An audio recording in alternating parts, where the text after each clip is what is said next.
Friends, smart study with Anil YouTube channel पर आपका स्वागत है। आज के सेशन में हम बात करेंगे लीनियर इक्वेशन यानी रैखिक समीकरण के बारे में।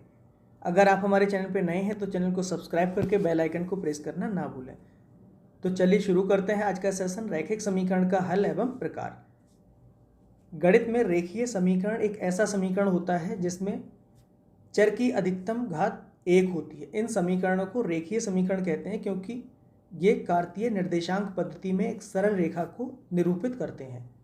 दो चरों वाली यानी x और y वाला एक सामान्य रेखीय समीकरण y बराबर mx प्लस c होता है। इस सबसे साधारण रूप में जो m होती है ये रेखा की प्रवणता तथा जो नेतांक c होता है ये रेखा के द्वारा y अक्ष पर काटे गए अंतःखंड के बराबर होता है। तो रेखीय समीकरण, इसमें जो चर की अधिकतम घात होती है ये कितनी होती है? 1 होती है। और ये कार्तीय निर्देशांक पद्धति में एक सरल रेखा को निरूपित करते हैं, इसलिए इनको रैखिक समीकरण या लीनियर इक्वेशंस कहते हैं। अब अगर हम इसका स्लोप, कार्तीय निर्देशांक में स्लोप की बात करें तो ये x एक्सिस है और ये y एक्सिस है। तो ये जो रेखा, इसका जो स्लोप था, प्रवणता क्या थी? m थी। तो ये जो रेखा का झुकाव है m, ये क्या कहलाता है? इसकी प्रवणता कहलाती है। और इसके द्वारा ये जो y एक्सिस है इस पर काटा गया जो अंतःखंड, इसकी लंबाई है, ये क्या कहलाती है? c कहलाती है। तो ये y बराबर mx प्लस c, ये क्या हो जाएगी? एक रेखीय समीकरण हो जाएगी।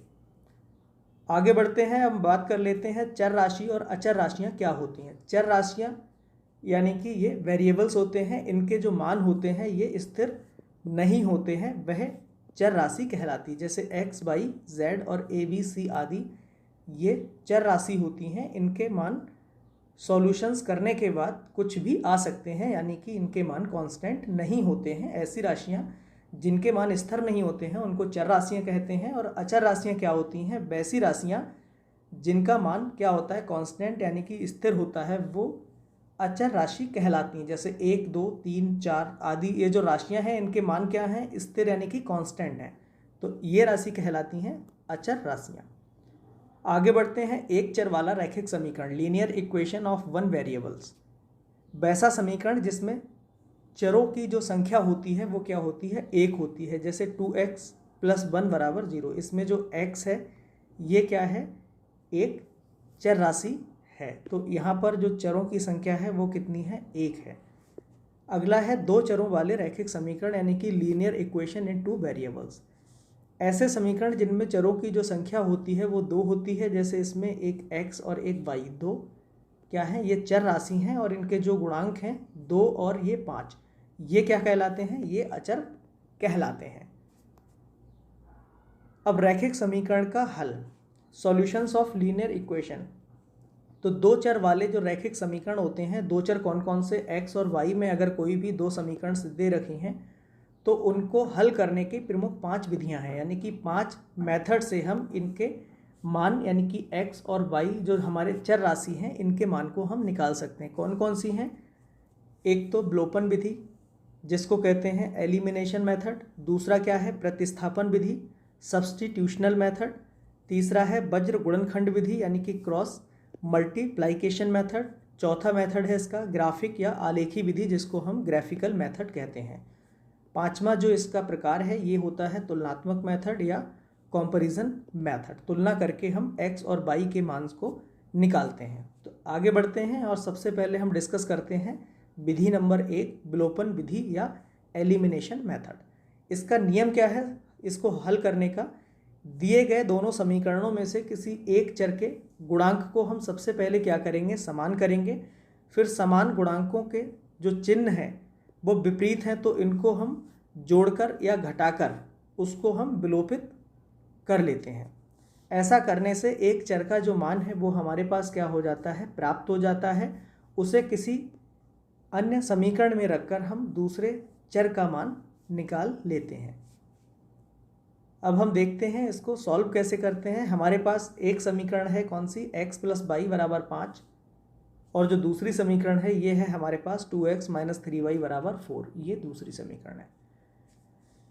तो हम सबसे पहले यहाँ पर क्या करेंगे, x प्लस वाई बराबर 5 समीकरण 1 और 2x माइनस 3y बराबर 4 समीकरण 2। तो पहली और दूसरी समीकरण में सबसे पहले क्या करेंगे कि किसी भी एक चर का जो गुणांक है उसको हम बराबर कर लेंगे। तो हमने क्या किया है, यहाँ पर समीकरण 1 में 3 से गुणा कर दी है, जिससे ये जो y का जो गुणांक है, चर y का जो गुणांक है 3 हो जाएगा, जिससे इस समीकरणों को हम जोड़ देंगे तो हमारा जो y का जो चर का गुणांक है, y का मान यहाँ से कैंसिल आउट हो जाएगा और समीकरण में x का मान हमें प्राप्त हो जाएगा। तो समीकरण 1 में 3 से गुणा करने पर हमें समीकरण क्या प्राप्त होती है, 3x प्लस 3y बराबर 15, क्योंकि इसमें इस समीकरण के दोनों पक्षों में 3 से गुणा हो जाएगी।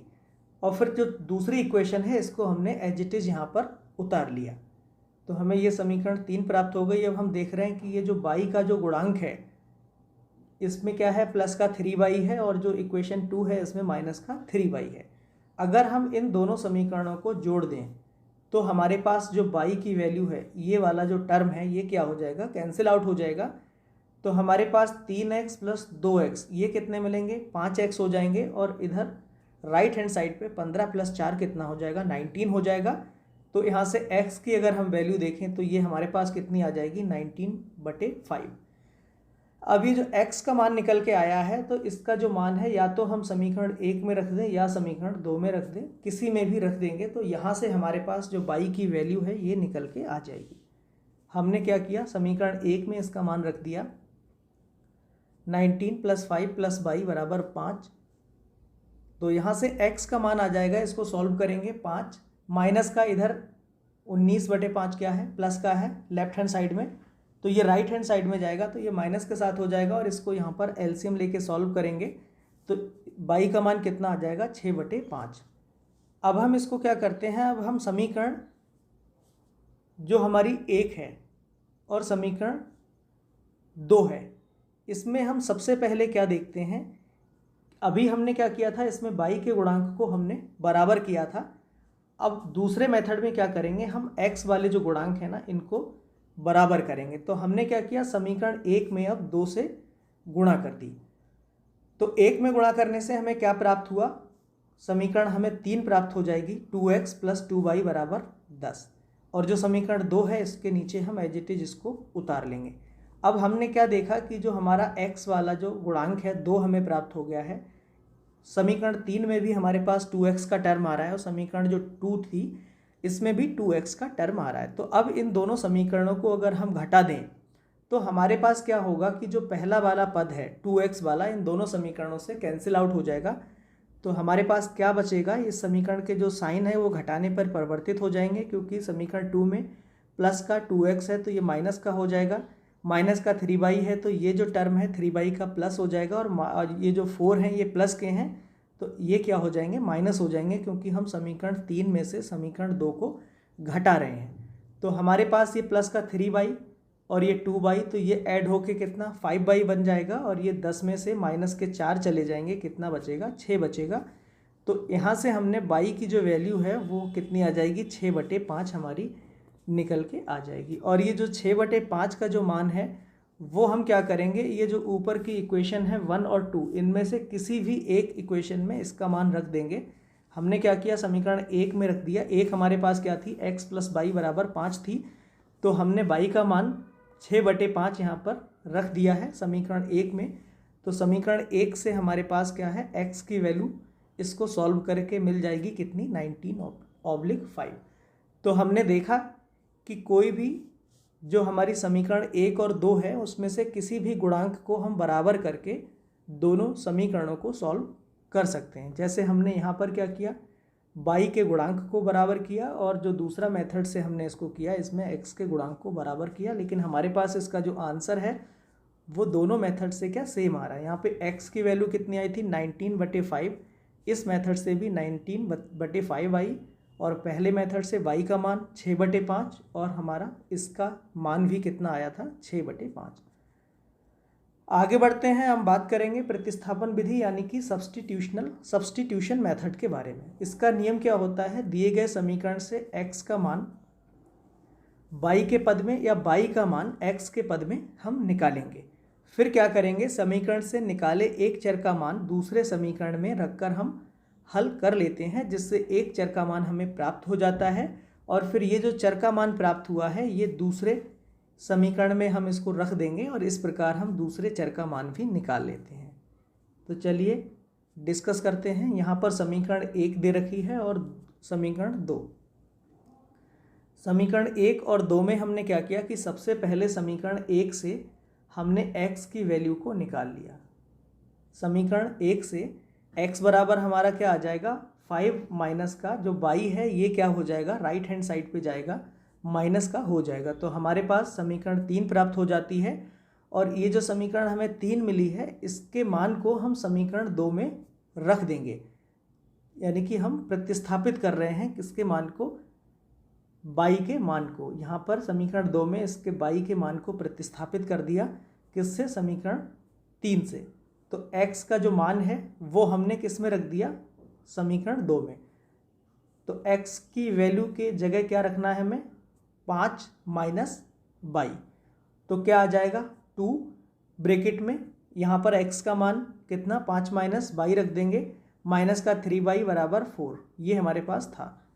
तो इसको कैलकुलेट करेंगे तो यहाँ से जो y का मान है ये कितना निकल के आ जाएगा, 6/5। और ये जो मान निकल के आया ये हम रख देंगे समीकरण 3 में। तो समीकरण 3 में इसका मान जब रखेंगे तो क्या निकल के आ जाएगा, 19/5। अब हम इसको क्या करेंगे, अभी हमने क्या देखा कि हम समीकरण 1 से हमने x के मान को निकाला और समीकरण 2 में x के मान को प्रतिस्थापित कर दिया। अब हम क्या करेंगे दूसरे मेथड में, इसमें हम समीकरण 2 से क्या करते हैं, समीकरण 2 से हम x के मान को निकालेंगे और फिर 1 में इसके मान को पुट कर देंगे। पहले मेथड में क्या किया, समीकरण 1 से हमने x का मान निकाला। अब इसमें क्या कर रहे हैं, हम समीकरण 2 से x के मान को निकाल रहे हैं और समीकरण 1 में इस x के मान को रख देंगे। तो हमारे पास समीकरण 2 से x का मान क्या आ जाएगा, 2x बराबर ये 3y जो है यहाँ पर ये बराबर में राइट हैंड साइड जाएगा तो प्लस का हो जाएगा। तो ये मिल जाएगा हमें 2x बराबर 4 + 3y, या x बराबर हम लिख सकते हैं 4 + 3y। ये जो 2 हैं ये क्या है, अपॉन में चले जाएंगे। ये हम इक्वेशन 3 मान लेंगे। फिर क्या करेंगे, इस 3 का जो मान है ये किस में हम रख देंगे, समीकरण 2 में रख देंगे। तो समीकरण 3 का मान समीकरण 1 में रखने पर हमें क्या मिलेगा, इसमें x का मान यहाँ पर हम पुट कर दें, अगर इसका जो x का मान है समीकरण किस में, 1 में, तो हमारे पास समीकरण 1 क्या है, x + y बराबर क्या है, 5 है। तो हमने x का मान ये पुट कर दिया, 4 + 3y/2 प्लस का y हमारा है ही बराबर कितना आ जाएगा, 5। इसको हम एलसीएम लेके सॉल्व करें तो 2 की मल्टीप्लाई इस y में हो जाएगी और अपॉन में 2 मिलेगा, और 2 की क्रॉस मल्टीप्लाई करेंगे तो 5 के साथ 2 से मल्टीप्लाई होगी तो हमें नेक्स्ट स्टेप में 10 मिल जाएगा। तो क्या आ जाएगा हमारे पास, 4 + 3y + 2y = 10। तो y को y से ऐड कर लेंगे, 3 + 2 ये हो जाएगा 5y, और ये जो 4 है हमारा लेफ्ट हैंड साइड पे पॉजिटिव का है और राइट हैंड साइड में जाएगा तो ये हमें नेगेटिव में मिलेगा। तो ये नेगेटिव में हो जाएगा तो y का जो मान है वो कितना आ गया, 6/5 आ गया। और इस y का जो मान है वो अब हम किस में रख देंगे, इस समीकरण 3 में इसको रख देंगे। तो यहाँ से x का जो मान है वो हमें कितना मिल जाएगा, 19/5। तो इस मेथड से भी हमें y का मान 6/5, y का मान 6/5 मिला और x का मान 19/5, यहाँ भी 19/5। तो हम समीकरण 1 या 2 दोनों से किसी एक का जो मान है वो निकाल लेंगे और इस मान को दूसरे समीकरण में रखकर उसको हम प्रतिस्थापित कर देते हैं। आगे बढ़ते हैं, अब बात करेंगे हम वज्र गुणनखंड विधि यानी कि क्रॉस मल्टीप्लिकेशन मेथड से। समीकरण 1 और 2 दे रखी है। सबसे पहले हम क्या करते हैं, इनके जो गुणनखंड होते हैं, जैसे x है इसका गुणनखंड क्या है, 1 है, y का गुणनखंड क्या है, 1 है, और इसको ये जो 5 ये कांस्टेंट जो है इधर हमारा राइट हैंड साइड में है, इसको लेफ्ट हैंड साइड में ले जाएंगे और साइन इनका चेंज हो जाएगा। 5 इधर प्लस का था तो लेफ्ट हैंड साइड में क्या हो जाएगा, -5, राइट में -4 था तो ये लेफ्ट में कितना हो जाएगा, -4, और इधर क्या आ जाएगा हमारा, राइट में 0 बचेगा। तो हमने क्या किया, समीकरण 1 से समीकरण 3 बना ली और समीकरण 2 से समीकरण 4 बना ली। इनके जो गुणांक हैं इनको एज इट इज हमने लिख दिया। इसका गुणांक कितना 1, इसका गुणांक 1 और ये माइनस का 5 कांस्टेंट ऐसे ही लिख दिया। दूसरी समीकरण में x का गुणांक 2 है, y का गुणांक -3 है और हमारा कांस्टेंट -4 है। इसको हमने ऐसे ही लिख दिया। क्या लिख दिया? 1 1 -5 ये समीकरण 1 से मिल गया, 2 -3 और -4 ये हमारे पास समीकरण 2 से मिल गए। ये हमने यहाँ पर लिख दिया। फिर इसमें कैसे करते हैं, हम यहाँ पर x लिख लेंगे और अपॉन में करेंगे, यहाँ पर y लिख लेंगे और अपॉन, और यहाँ पर कांस्टेंट 1 ले लेंगे और अपॉन करेंगे। फिर क्या करते हैं, x का मान अगर हम x बटे में लिखेंगे तो इन वैल्यू को हम नहीं लेंगे और इसके नीचे हम एज इट इज ऐसी ये जो हमारे पास गुणांक हैं इनको एज इट इज नीचे लिख देंगे। फिर क्या करेंगे, अगला जो टर्म आएगा हम y के नीचे कौन से पद लिखेंगे, y का जो कोफिशिएंट है ये है, तो y के कोफिशिएंट को नहीं लिखना है, इसके नेक्स्ट वाले जो है कांस्टेंट वाले कोफिशिएंट को एज इट इज लिख देंगे और इसके बाद कौन सा कोफिशिएंट आएगा, हमारे पास x के गुणांक आएंगे, इनको हम एज इट इज लिख देंगे। फिर क्या करेंगे, हमने x का ले लिया, y का ले लिया, फिर हम अब कांस्टेंट लेंगे कौन सा 1। तो जब हम कांस्टेंट लेंगे यहाँ पे 1, इसके वटे में हम ये दोनों कोफिशिएंट को, यानी कि इसके बाद किसका नंबर आएगा, x वाले का, और फिर x वाले के बाद y का आएगा। इसी सीक्वेंस में हम इनको नीचे उतार लेंगे, 1 2 और 1 -3 एज इट इज उतार लेंगे। तो ये तो तरीका होता है इसको लिखने का। तो सबसे पहले हमने क्या किया, इक्वेशन 1 और 2 से इक्वेशन 3 और 4 बना लिया। फिर उनके जो गुणांक हैं वो एज इट इज हमने क्या किया, लिख लिया। फिर x के बटे में जब x का लेंगे तो हम x के गुणांक ना लिख के y और कांस्टेंट के लेंगे। जब y के बटे में लिखेंगे तो y का कोफिशिएंट ना लिखे, y के बाद किसका नंबर आ रहा है, कांस्टेंट वाले टर्म का, कांस्टेंट के बाद हमारा x का आ रहा है, तो इनको हम लिख लेंगे। फिर हम क्या करेंगे, कांस्टेंट को लेंगे, 1 को ले लेंगे और फिर 1 के बटे में हम इसके बाद किसका नंबर आता है, x, और इसके बाद फिर y को, इनको लिख लेंगे। तो इसका फिर लिखने के बाद तरीका क्या होता है, इस ऊपर वाले अंक से नीचे वाले अंक के साथ हम क्रॉस मल्टीप्लाई करेंगे और फिर नीचे वाले से इसके साथ, और बीच में हम माइनस का साइन लगा देंगे, जैसे यहाँ पर हमने ये दिखाया है। ऐसे ही माइनस का ये 5 है और ये 2 है, इसके साथ पहले ऊपर से गुणा करेंगे, फिर ये -4 इसके साथ, फिर ये नीचे से क्रॉस करेंगे, बीच में हम क्या साइन ले लेंगे, माइनस का। फिर क्या करेंगे, कांस्टेंट वाले टर्म को देखें तो पहले 1 का हम -3 के साथ गुणा करेंगे ऊपर से नीचे के लिए, फिर 2 से हम 1 में नीचे से ऊपर के लिए गुणा करेंगे और बीच में ये साइन कौन सा ले लेंगे, माइनस का ले लेंगे हर स्टेप में। तो चलिए आगे देखते हैं। अब हमने x बटे में ये लिया तो 1 की -4 में गुणा किया, -4 आ गया, बीच में माइनस का साइन लेंगे और इस -3 की जब -5 में गुणा करेंगे तो माइनस माइनस प्लस हो गया होगा, तो प्लस का माइनस के साथ 15 आ जाएगा। दूसरा टर्म क्या आ जाएगा, y के बटे में -5 की इस 2 में गुणा करेंगे तो -5 गुणा 2 आ गया, बीच में माइनस का साइन लिया हमने, और फिर -4 की इस 1 में गुणा करेंगे, कितना आ जाएगा, -4 गुणा 1। फिर हम कांस्टेंट वाले टर्म को देखें, 1 बटे कितना हमने लिख दिया, इस 1 की गुणा -3 में करेंगे तो ये टर्म आ गया 1 गुणा -3, फिर बीच में माइनस का साइन, इस 2 की गुणा 1 में करेंगे 2 गुणा 1। तो ये हमारे पास इसको सॉल्व करने के बाद ये टर्म मिला x बटे -19, y बटे क्या मिलेगा, माइनस का 10, और ये हमें माइनस का मिलेगा और माइनस का साइन बाहर है तो ये प्लस का हमारे पास कितना 4 हो गया। और इसी प्रकार कांस्टेंट में 1 की गुणा -3 में करेंगे, -3 मिला, और 2 की गुणा 1 में होगी तो ये माइनस का 2 मिला। तो हमारे पास फाइनली ये आ जाएगा x बटे -19, y बटे -6 और कांस्टेंट यानी कि 1 बटे -5। अब हम क्या करेंगे, तुलना करेंगे इस x वाले पद की इस कांस्टेंट पद के साथ करेंगे, बराबर रख लेंगे। फिर क्या करेंगे, y वाले पद को फिर से हम इस कांस्टेंट पद के साथ बराबर रख लेंगे, क्योंकि ये जो तीनों मान हैं आपस में क्या है, बराबर हैं। तो पहले x का कांस्टेंट के साथ रख लो, x का मान आ जाएगा, फिर y वाले पद को इस वाले पद के साथ बराबर रख लो, यहाँ से y की वैल्यू आ जाएगी। तो हमने इनको बराबर रखा, यानी कि x बटे -19 बराबर किसके ले लिया, 1 बटे -5, माइनस से माइनस कैंसिल आउट हो जाएगा, क्रॉस मल्टीप्लाई कर देंगे, x का मान 19/5। ऐसे ही इन दोनों को बराबर रख लिया, y/-6 मिलेगा हमें और बराबर का 1/-5 मिलेगा। माइनस से माइनस कैंसिल आउट हो जाएगा, क्रॉस मल्टीप्लाई करेंगे, y की वैल्यू कितनी आ जाएगी, 6/5 आ जाएगी। तो ये जो मेथड है ये कहलाता है हमारा वज्र गुणनखंड विधि।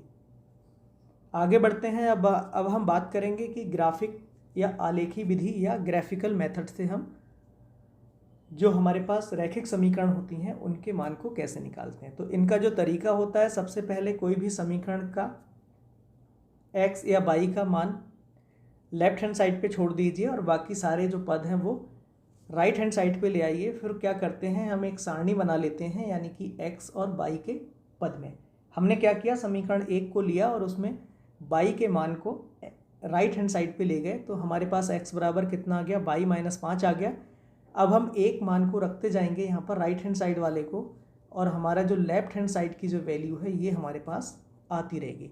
तो हमारे पास ये x और y के रूप में क्या होंगे, बिंदु मिल जाएंगे। और यही बिंदु हम क्या करेंगे, ये जो हमारे पास ग्राफ है इसमें हम इनको रिप्रेजेंट करेंगे और इन बिंदुओं को मिलाती हुई हम रेखाएं खींचेंगे। और ये जो रेखाएं होंगी ये जिस बिंदु पर काटेंगी वही इनका क्या हो जाएगा, एक सॉल्यूशन हो जाएगा, यानी कि x और y का मान हो जाएगा। तो हमने क्या किया, इक्वेशन 2 में हमने y का मान पहले 0 लिया, तो हमारे पास क्या आ जाएगा, 5 - 0 यानी कि 5 मिलेगा। y का मान 1 लेंगे तो फिर 4 आ जाएगा, ऐसे 2 रखेंगे 3 आ जाएगा, 3 रखेंगे 2 आ जाएगा, 4 रखेंगे और 1 आ जाएगा। बिंदु क्या मिल जाएंगे हमारे पास, x और y के रूप में बिंदु होते हैं। तो 5,0 ये मिल गया, 4,0 दूसरा बिंदु, 3,2, 2,3 और 1,4। तो हम ऐसे ही बिंदु 3-4 बिंदु को निकाल लेते हैं, क्योंकि दोनों इक्वेशंस में एक ऐसा कॉमन बिंदु आएगा जो उन समीकरणों को क्या करेगा, कट करेगा। तो 3, 4 या 5 बिंदु हम निकाल लेते हैं। ऐसे ही समीकरण 2 को हमने समीकरण 4 में ऐसे बदल दिया, x का मान हमने यहीं रोका, y को राइट हैंड साइड पे ले गए तो प्लस में हो गया, x बराबर क्या आ जाएगा, 1 + y। फिर हमने एक टेबल बना ली x और एक y के रूप में। हमने क्या किया, y का मान क्या रखा, 0 रखा, फिर x का मान कितना, 1 आ जाएगा। y का मान 1 रखा तो x का मान 2, y का मान 2 रखा तो x का मान 3, y का मान 3 रखा तो x का मान 4, y का मान इसमें 4 रखेंगे तो हमारे पास x का मान 5 आ जाएगा। हमारे पास बिंदु x, y के रूप में क्या आ जाएंगे, पहले x का मान 1 फिर y का मान 0, तो ये मिल जाएगा 1,0, x का मान 2, y का मान कितना 1, तो 2,1, फिर 3,2, 4,3, 5,4। अब अगर हम दोनों जो हमारे पास रेखाएं हैं इनसे हमारे पास क्या हुआ, 2 टेबल्स बन के आई, इनमें एक कॉमन बिंदु हमारे पास आ रहा है 3,2।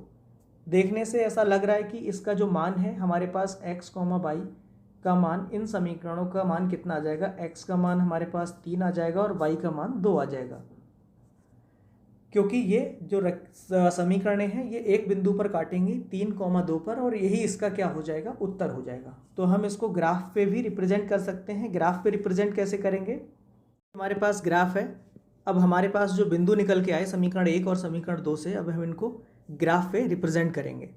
तो सबसे पहले हम देख रहे हैं कि बिंदु हमारे पास 5,0 है, तो x एक्सिस पे कितना हो जाएगा, 5 हो जाएगा और y एक्सिस पे 0 हो जाएगा। तो यहाँ पर अगर हम x एक्सिस के साथ देखें तो 5 हमें 5,0 जो है वो इस पॉइंट पे मिल जाएगा। वहीं अगर हम दूसरा बिंदु देखें 4,1, तो 4 हमारा x एक्सिस के साथ है और y एक्सिस के साथ 1 है, तो दूसरा बिंदु हमारे पास ग्राफ में इसका जो लोकेशन आएगा वो यहाँ पे आएगा। फिर तीसरा बिंदु है 3,2, x एक्सिस पे 3 और y एक्सिस पे कितना है, 2 है, तो 3x पे y एक्सिस पे 2, तो ये बिंदु हमें कहाँ मिलेगा, ग्राफ में यहाँ पे मिलेगा। फिर अगला है 2,3, तो 2 हमारा x एक्सिस पे और 3 y एक्सिस पे है, तो ये बिंदु हमें यहाँ पे मिलेगा। इसके बाद हमारा 1 और 4 है, 1 x एक्सिस पे और 4 y एक्सिस पे, ये बिंदु हमारे पास यहाँ पे मिलेगा। तो एक हमारे पास इन बिंदुओं को मिलाने पर सरल रेखा प्राप्त हो जाएगी, और ये रेखा x + y = 5 को क्या करेगी, रिप्रेजेंट करेगी। इसी प्रकार से हमारे पास जो दूसरी इक्वेशन से बिंदु आए इनको हम ग्राफ पे रिप्रेजेंट कर लेते हैं। पहला बिंदु मिला था 1,0, तो 1 एक्स एक्सिस पे और 0 वाई एक्सिस पे, तो हमारा पहला बिंदु मिलेगा यहाँ पर कहीं मिलेगा ग्राफ में। दूसरा है 2,0 एक्स एक्सिस पे 2 और वाई एक्सिस पे 1, तो हमारा जो दूसरा बिंदु है ये मिलेगा यहाँ पे। तीसरा है 3,0, तो एक्स एक्सिस पे 3 और वाई एक्सिस पे 2, तो हमारा जो तीसरा पॉइंट है ये रेखा पर ही मिलेगा हमारा, x + y = 5 की रेखा पर, यानी कि ये पॉइंट हमारा क्या करेगा, ओवरलैप करेगा, क्योंकि दोनों बिंदु समान हैं। फिर चौथा हमारा पॉइंट है 4,3, तो x एक्सिस पे 4 और y एक्सिस पे 3, तो ये हमारे पास बिंदु यहाँ निकल के आएगा। इसके बाद अगला बिंदु है 5,4, x एक्सिस पे 5 और y एक्सिस पे 4, तो ये हमारा जो बिंदु है ये हमें यहाँ पर मिलेगा। अब हम क्या करेंगे, जो दूसरी इक्वेशन के बिंदु हैं इनको मिला दें, तो हमारे पास एक रेखा ऐसे निकल के आएगी जो 3,2 यानी कि इस बिंदु से काट रही है। इसका मान क्या है, 3,2 है। और ये जो रेखा हमें प्राप्त हुई ये क्या है, x - y = 1। तो हमारे पास इन दोनों समीकरणों का जो सॉल्यूशन निकल के आया क्या आ जाएगा, जहाँ पर ये काट रही हैं ग्राफ में, यही इसका क्या आ जाएगा, हल आ जाएगा। और यहाँ पर 3,2 पर काट रही हैं, तो इन समीकरणों का x का मान 3 और y का मान 2, यही इसका क्या आ जाएगा, आंसर। तो ये हमारा ग्राफ मेथड से इनका सॉल्यूशंस हो जाएगा। आगे बढ़ते हैं, हम बात करेंगे तुलनात्मक मेथड।